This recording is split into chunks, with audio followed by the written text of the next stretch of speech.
오늘 그 성장하는 그리스도인이라고 하는 시리즈 마지막 날입니다. 그동안 이 성장하는 그리스도인이라고 하는 이 시리즈를 통해서 여러분의 신앙에 조금이라도 유익이 될 수 있기를 바랍니다. 우리는 정체되거나 성장이 멈춘 그리스도인이 아니라 매일매일 성장하는 그리스도인이 되어야 되겠죠. 작가로서 한국에 대중적으로 많이 알려진 공지영이라는 작가가 있습니다. 공지영 이 작가는 꽤 한국에서 많이 알려져 있는 작가예요. 봉순이 언니, 또 고등어, 무소의 뿔처럼 혼자서 가라, 이런 소설을 썼는데요. 또 영화로 된 도가니라고 하는 그 소설도 영화로 돼서 꽤 히트를 치고, 아무튼 그가 내는 책은 거의 다 한국에서 베스트셀러가 된 아주 유명한 탄탄한 독자층을 확보하고 있는 그런 유명한 작가입니다. 그런데 이 공지영 작가가 2014년에 낸 소설책이 있는데요. 그것이 수도원 기행이라는 책입니다. 이 책은 유럽에 있는 오래된 수도원을 다니면서 그 수도원에서 그가 많은 생각과 묵상을 하고 그 내용을 적은 그런 책입니다. 한국의 유명한 작가로서 활동을 하고 있었지만 그녀의 내면 안에는 삶의 근본적인 어떤 질문들, 또 그 하나님을 찾으려고 하는 그 마음을 늘 가지고 있었고, 그 목마른 마음으로 이런 수도원에 가서 깊은 자신의 묵상을 담아낸 그런 책을 냈다라고 하는 것이죠. 그 카톨릭 신자로 알고 있는데요. 과연 그 수도원 기행을 통해서 하나님을 만났는지는 잘 모르겠습니다. 그러면서 제가 떠올랐던 성경 구절 중에 하나가 사도행전 17장 27절에 보면 이런 표현이 되어 있습니다. 하나님을 더듬어 찾으려 하려 하심이라, 이런 표현이 나와 있어요. 하나님을 더듬어 찾는다, 그런 표현이 저의 마음속에 굉장히 좋게 느껴졌어요.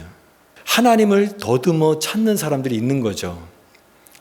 물론 하나님을 뚜렷하게 보는 사람도 있겠고 하나님의 그 존재를 확신 가운데 믿는 사람도 있지만, 아직은 그 하나님을 이렇게 더듬으면서 찾는 과정 속에 있는 사람들도 많습니다.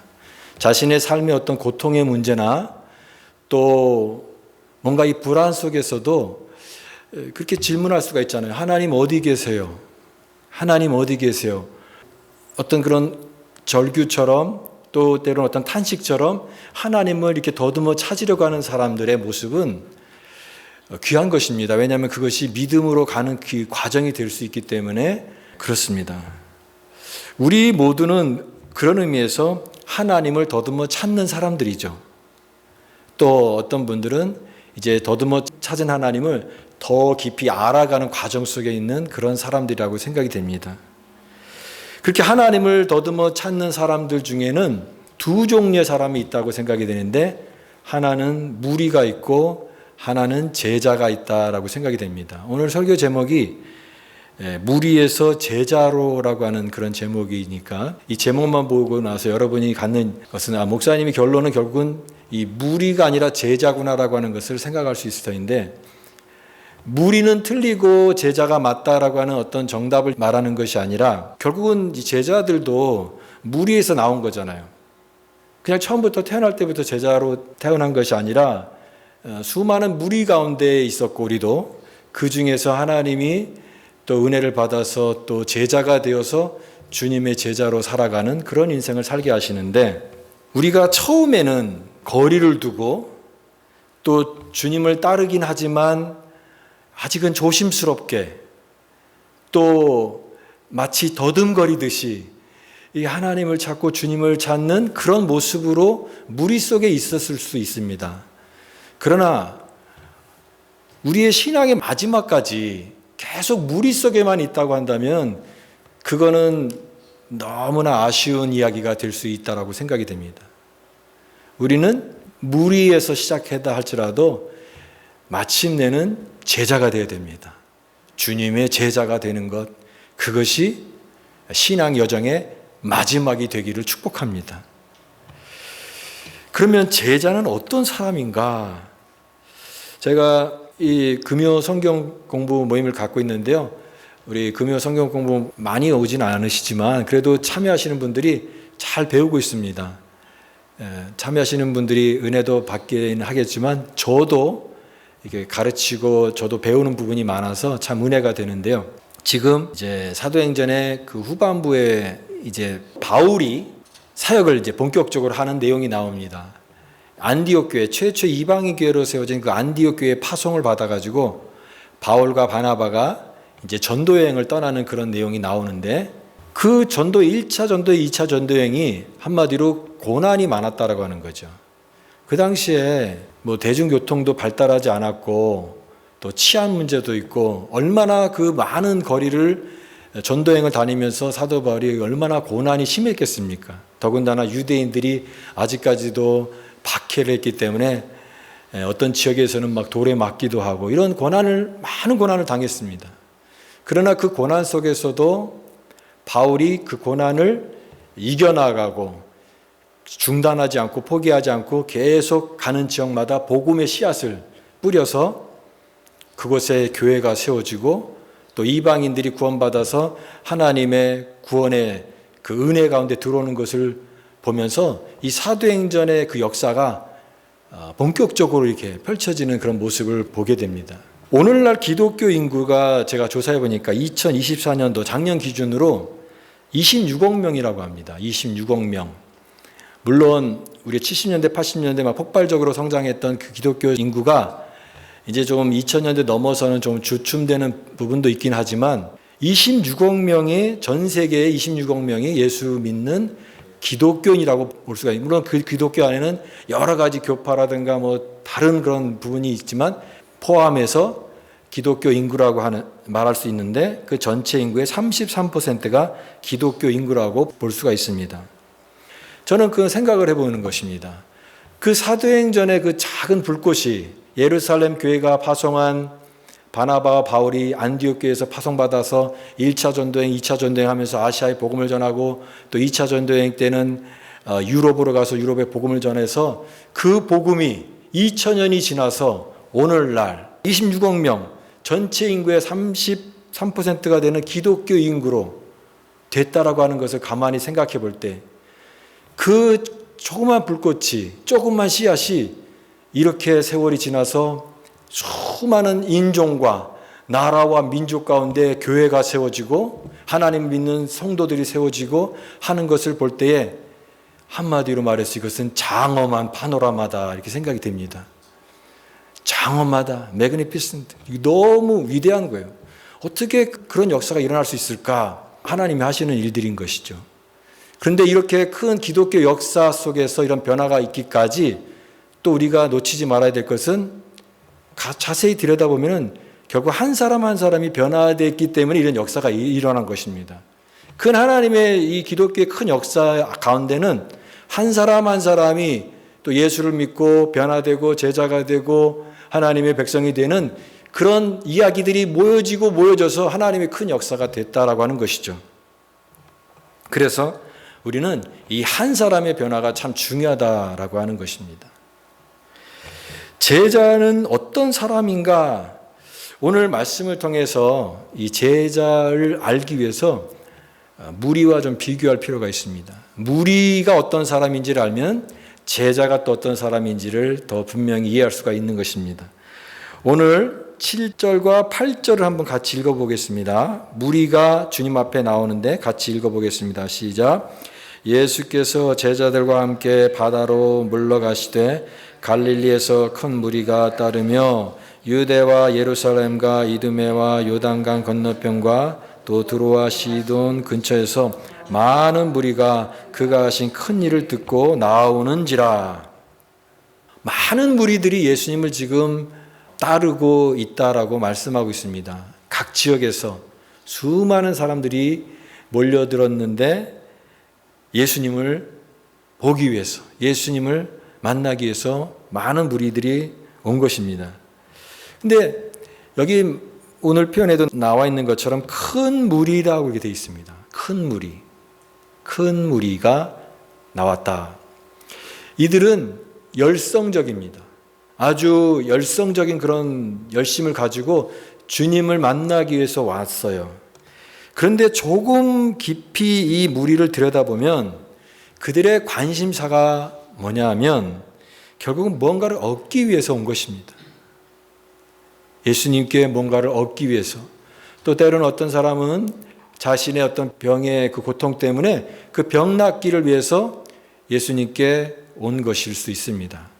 어쨌든 이들은 뭔가 자신이 있는 어떤 문제를 해결하기 위해서 그렇게 열성적으로 예수님을 찾았다라고 하는 것입니다. 그래서 무리는 이런 게 있어요. 무리는 거기까지라고 하는 겁니다. 무리는 무리일 뿐이다. 무리가 갖고 있는 그런 어떤 가능성도 있지만 무리가 갖고 있는 한계성이라고 하는 것은 무리는 그냥 무리일 뿐이다 라고 하는 것입니다. 그 숫자가 아무리 많다 할지라도 그냥 무리는 무리일 뿐이다. 마치 야구장 경기라든가 축구 경기장에 큰 데 가면은 뭐 7만 명, 8만 명 모이는 큰 스테디움 같은 데도 있잖아요. 근데 그렇게 많은 숫자들이 막 열성적으로 막 응원을 한다 할지라도 경기가 다 끝나면 다 뿔뿔이 흩어지잖아요. 뭐 어떤 조직을 만들거나 어떤 목적을 세우거나 그러지 않잖아요. 이게 무리이기 때문에 그렇습니다. 그냥 경기가 끝나면 다 각자 흩어지는 이 무리처럼 이 무리들이 갖고 있는 한계가 있다라고 하는 거죠. 이 무리의 문제는 이 신약에만 있는 것이 아니라 오늘날 교회에도 무리의 문제가 있을 수가 있습니다. 오늘날 한국교회와 미국의 현대교회의 문제를 예수를 소비하는 방식의 문제라고 말하는 사람이 있습니다. 예수를 소비하는 방식. 그러니까 내가 신앙생활하면서 내 성장을 추구하기보다는 그냥 편안하게 내가 안전하게 원하는 어떤 지역에 거기에 머물면서 최소한의 신앙생활만 하는 겁니다. 딱 필요한 신앙생활만 하고 신앙을 마치 소비재처럼 여기면서 희생과 섬김보다는 편안한 서비스를 통해 내가 원하고자 하는 것을 얻는 데만 만족하는 그 신앙은 소비재 신앙이다라고 얘기할 수가 있는 것이죠. 우리가 넷플릭스를 딱 구독을 해서 그 서비스를 이용하잖아요. 마치 그런 것처럼 내가 예수라고 하는 신앙을 소비재로 여겨서 내가 원하는 것만 딱 구독을 해서 그것만 소비하려고 하는 그런 타성에 젖어 있는 신앙은 소비적인 신앙이고 그것이 오늘날의 무리의 신앙이 될 수 있다라고 하는 것입니다. 그래서 교회가 어떤 더 이상 다른 걸 요구하지 않고 그냥 많은 무리들을 키우는 데 집중한다면 제자를 만드는 데 집중해야 되는데 무리를 더 성장시키고 무리가 많아지는 것을 그냥 방관하고 있는 그런 모습이 된다고 한다면 오늘날의 이런 문제가 여전히 있을 수 있다라고 하는 거죠. 제자는 다릅니다. 제자는 무리가 아니라 제자는 가장 뚜렷한 특징이 뭐냐면 예수님을 따르는데 예수님과 인격적인 관계를 맺는 사람을 제자라고 하는 것입니다. 제자가 뭐라고요? 예수님과 인격적인 관계를 맺는 사람입니다. 그냥 내가 원하는 걸 얻으려고 온 게 아니라고 하는 거예요. 물론 그렇게 시작을 하고 이렇게 출발한다 할지라도 예수님을 인격적으로 알아가는 그 관계 속에 들어가는 거죠. 그래서 예수님을 통해서 뭘 얻을까도 그런 마음도 있지만 내가 그럼 예수님 따르면서 뭘 버릴까에도 생각을 하는 그 단계까지 가는 겁니다. 굳건한 믿음을 가지고 주님을 따르는 사람. 그래서 이 제자는 희생을 알아야 되는 것이고 또 헌신을 아는 그런 사람들이 제자라고 말할 수가 있습니다. 그래서 이런 말이 있어요. 쉬운데 어렵다. 쉬면 쉽지 쉬운 게 어렵냐? 그게 어떻게 같이 병행할 수 있느냐? 처음에는 쉬운데 점점점 갈수록 이게 어렵다라고 하는 거죠. 제자의 길이 그렇습니다. 올해 초에 그 목사님들 목회자 모임이 있어가지고 여기 그 시카고 가는 길에 1시간 정도 가면 스타브드락 캐년이 있잖아요. 이제 거기 저는 예전에 그 주차장만 갔다가 거기 별 볼 일 없는 것 같아가지고 그냥 왔는데 거기 좋다는 거예요. 거기 안에 가면은 뭐 폭포도 있고 막 좋다고 그래서 그날 이제 아침에 이제 목사님들 사모님들이랑 같이 한 20명 정도가 거기 이제 폭포를 보러 간 거예요. 가깝대요. 가깝고 쉽고 아주 금방 1시간이면 다 갔다 온다니까.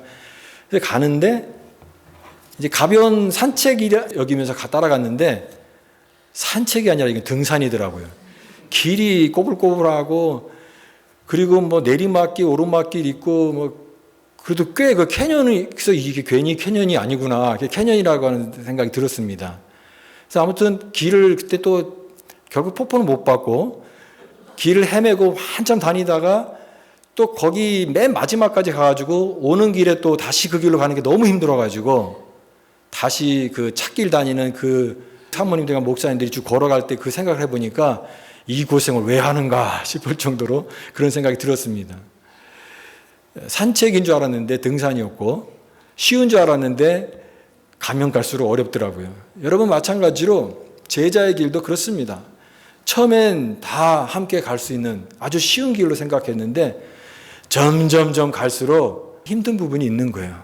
제자로 살아가는 것이 때로는 나를 비워야 되고 내가 포기할 부분도 생기고 희생을 해야 되는 것이고 또 헌신해야 되는 것, 이런 문제에 부딪힐 때 쉬운 것 같은데 어려운 것이 제자의 길입니다. 그러나 이 제자의 길을 같이 갈 때 같이 또 갈 수가 있는 거죠. 그리고 그런 힘도 그런 단계를 넘어가야 우리가 성장할 수 있다라고 생각이 됩니다. 제일 중요한 포인트는 뭐냐면 예수님의 관심은, 궁극적인 관심은 이 무리에 대한 관심보다는 제자들에게 관심을 갖고 계셨습니다. 예수님은 수많은 무리를 만들려고 하지 않았어요. 예수님은 한 사람의 변화된 제자를 만드는 게 예수님의 초점이었습니다.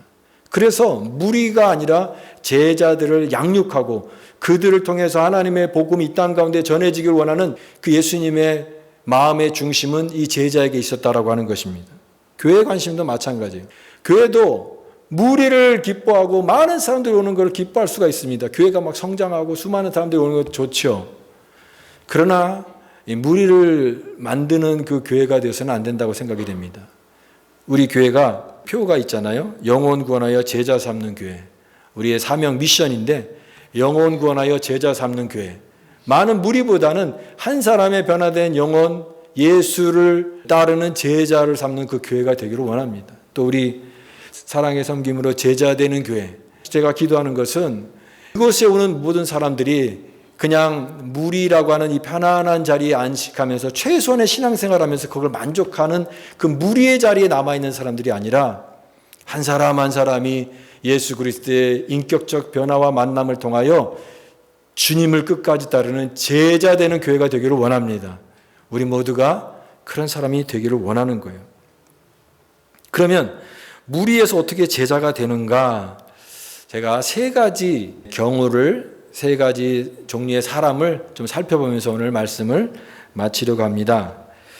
무리에서 제자가 된 사람 중에 대표적으로 주님의 수제자, 예수님의 그 공식적인 그 나중에 사도가 되는 12사도 중에 한 사람, 대표적인 사람이 바로 베드로죠.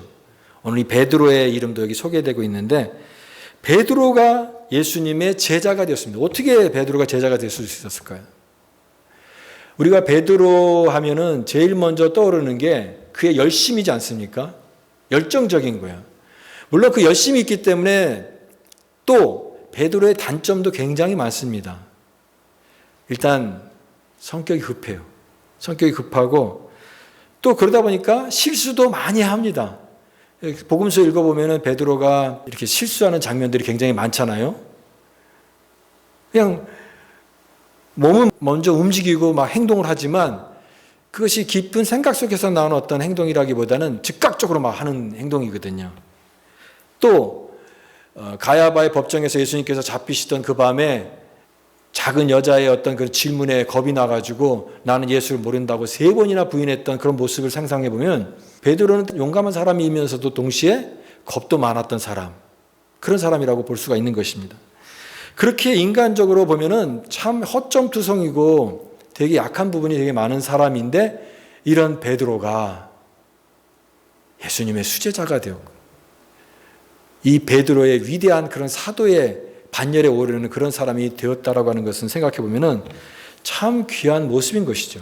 그러면 제자의 자격이라는 말을 쓸 때 만약에 어떤 그러면 자격 때문에 이 베드로가 예수님의 제자가 될 수 있었을까 생각해 보면은 그 중에 특징적인 것 중에 하나가 주님이 뭐라고 말씀하시면 그냥 다른 거 생각 안 하고 즉각적으로 네 하고 순종하는 그런 모습이 그가 가졌던 그런 장점이 아닐까 생각을 해봅니다.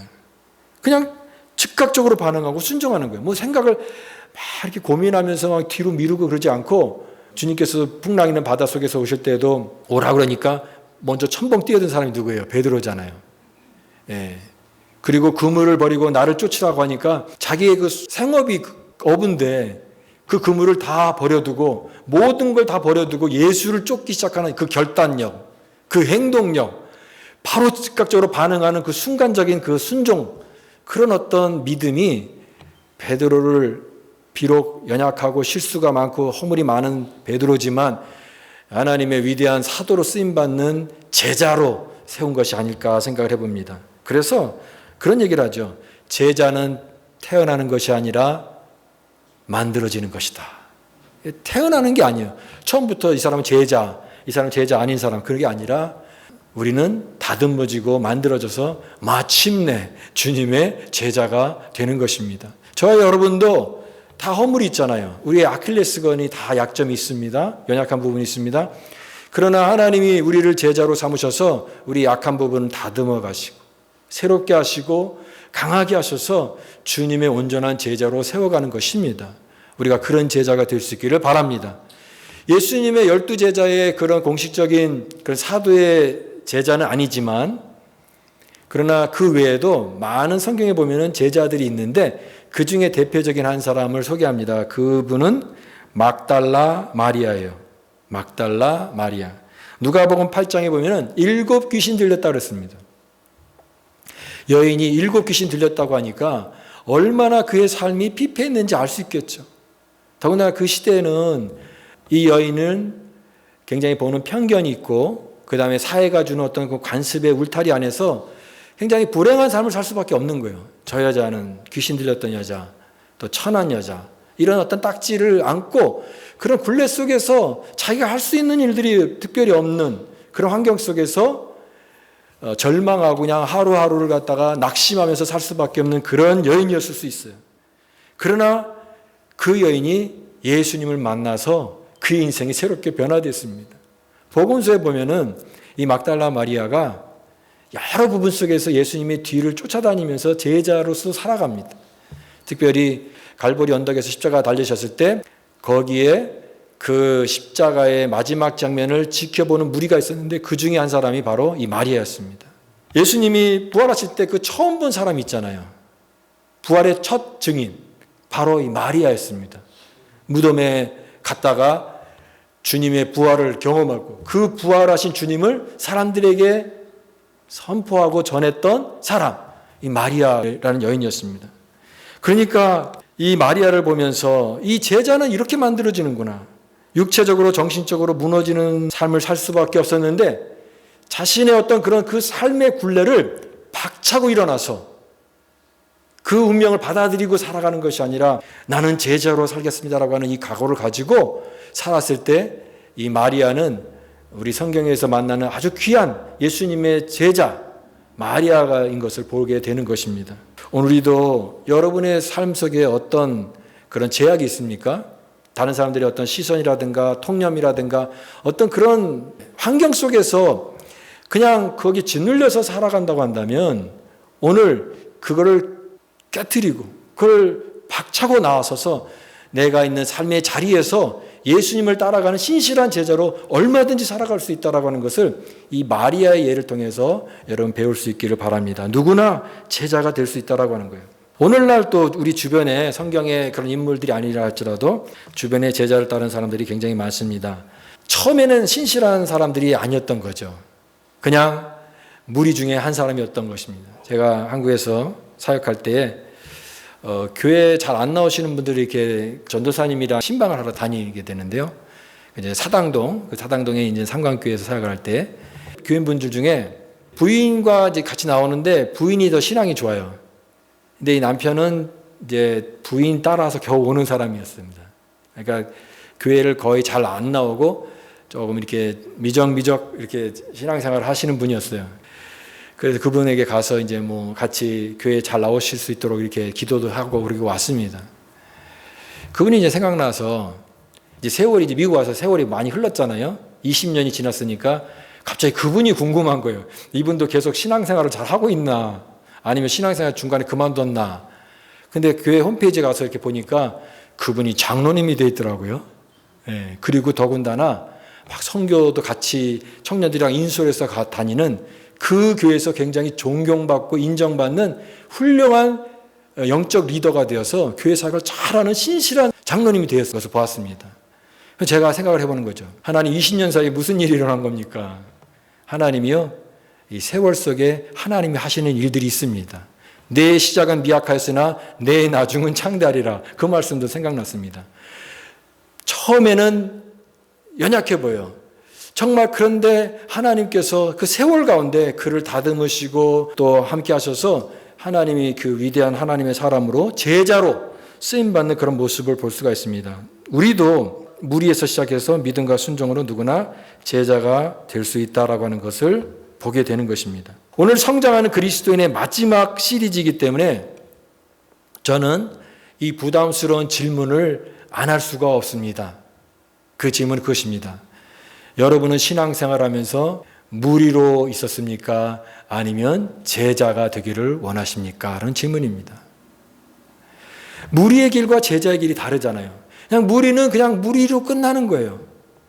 주님과 인격적인 관계를 맺기보다는 그냥 내 편안한 어떤 그런 삶 속에서 그냥 소비하면서 살아가는 그 삶을 살다가 그냥 끝나는 거예요. 내가 원하는 게 없으면 언제든지 집으로 돌아갈 수 있는, 언제든지 주님을 떠날 수 있는 그런 무리로 끝나는 인생을 살 거냐? 아니면 주님을 끝까지 따라가는 주님의 참된 제자로 살아갈 거냐? 이런 질문인 것이에요. 부담이 되죠. 그러나 저는 이 부담스러운 질문을 우리 모두에게, 내 자신에게, 우리 모두에게 하기를 원합니다. 나는 주님의 무리로 주님을 따라가고 있는가? 아니면 주님의 제자로 주님을 따라가고 있는가? 여러분, 신앙이 있어서요, 부담은, 적당한 부담은 꼭 필요하다고 생각이 됩니다. 아, 목사님, 저는 부담 주지 마세요. 신앙생활 편안하게 하고 싶어요. 교회 와서 그냥 안식을 얻고 마음의 평안을 얻기를 원해요. 물론 교회 와서 예배 드리면서 하나님 만나면서 여러분 평안과 안식을 얻기를 원합니다. 그게 가장 중요한 거예요. 그러나 여러분, 거기서만 끝난다고 한다면 우리는 이 갈릴리의 수많은 예수님을 따라다니던 무리와 뭐가 차이가 있겠습니까? 우리 주님의 관심은 한 사람의 변화된 제자를 통해서 이 땅 가운데 하나님의 일들을 행하기를 원하십니다. 그 일이 뭐냐? 여기 13절 14절 말씀입니다. 13절 14절 말씀 같이 또 읽어보겠습니다. 시작. 또 산에 오르사 자기가 원하는 자들을 부르시니 나아온지라. 이에 12를 세우셨으니 이는 자기와 함께 있게 하시고 또 보내사 전도도 하며. 주님께서 12명의 제자를, 그들을 부르신 이유가 여기 나와 있습니다. 뭐라고 나와 있습니까? 자기와 함께 있게 하며. 자기와 함께 있게 하기 위해서. 그 함께 한다라고 하는 것은 주님을 배우는 걸 말합니다. 주님의 가르침, 삶의 가르침, 말씀의 가르침을 배우는 사람입니다. 그러니까 뭔가를 하고 뭐 미션을 하고 뭐 복음을 전하는 건 그 나중 일입니다. 먼저 뭐 해야 됩니까? 배우는 겁니다. 예수님을 배우는 거예요. 말씀을 양육받는 거예요. 교회에서 이게 말씀 양육을 하잖아요. 또 성경 공부를 하잖아요. 그걸 절대 소홀히 하면 안 됩니다. 안디옥 교회가 그리스도라고 하는 칭호를 받는, 크리스찬이라고 하는 칭호가 거기서 나오는데 왜 그 사람들이 크리스찬이라고 하는, 그리스도인이라고 하는 칭호를 받았느냐? 바울과 바나바가 그 교회에서 1년 동안 가르쳤거든요. 말씀을 양육했거든요. 그러니까 그 결과로 사람들이 저 사람은 그리스도인이다 이렇게 칭호를 받게 된 것입니다. 그러니까 그리스도인이라고 하는 칭호를 받기 전에 뭐가 존재해야 되냐면 말씀의 양육을 받아서 그들이 그리스도인이 되었다라고 하는 것입니다. 여러분, 그리스도인의 말씀의 양육을 받고 하나님 말씀을 배우는 이 양육 과정이 없이는 절대 제자가 될 수가 없는 것입니다. 그러므로 하나님의 말씀을 배우는 일, 양육받는 일이 얼마나 중요한지를 여러분 꼭 기억하실 수 있기를 바랍니다. 뭔가를 내가 하기 전에 먼저 겸손히 주님을 배우는 것입니다. 하나님의 말씀을 배우고 주님의 말씀을 배우고 주님의 삶을 배우고 그 다음 미션이 이제는 나가서 복음을 전하고 주님을 나타내고 삶으로 나타내는 그 사역을 할 수가 있는 것입니다. 그래서 주님께서 같이 자기와 함께 있게 하시고 그렇게 말씀하고 있는 것입니다. 우리는 그리스도의 무리가 아니라 제자가 되는 교회, 제자가 되는 공동체를 세우기를 원합니다. 그동안 오랫동안 무리에서 편안한 자리에 머물렀다고 한다면 괜찮습니다. 그거 잘못된 거 아닙니다. 그러나 이제는 좀 달라져야 된다고 생각이 됩니다. 주님께서 우리를 부르십니다. 나의 제자로 부르십니다. 이제 무리가 아니라 나를 끝까지 따르는 나의 제자가 되어다오. 나의 제자로 부르시는 하나님. 하나님 나라에 초청하시고 그 제자들을 통해서 하나님 나라를 이 땅 가운데 선포하기를 원하시는 예수님의 큰 비전, 그 비전에 우리가 동참하기를 원해서 하나님, 내가 이제는 무리가 아니라 제자로 살게 하여 주옵소서. 내가 있는 어떤 곳이든 어떤 장소든 그 있는 곳에서 내가 제자로 살기를 다짐한다고 한다면 그는 그 시대의 하나님의 예수님의 제자임이 분명합니다. 여러분 있는 그 자리에서 이제는 무리가 아니라 주님의 제자로 살아가는 거룩한 삶이 되어서 하나님 나라를 이 땅 가운데 여러분의 삶을 통하여서 선포하고 나타내는 그런 귀한 쓰임받는 거룩한 주의 종들이 되실 수 있기를 간절히 축복합니다.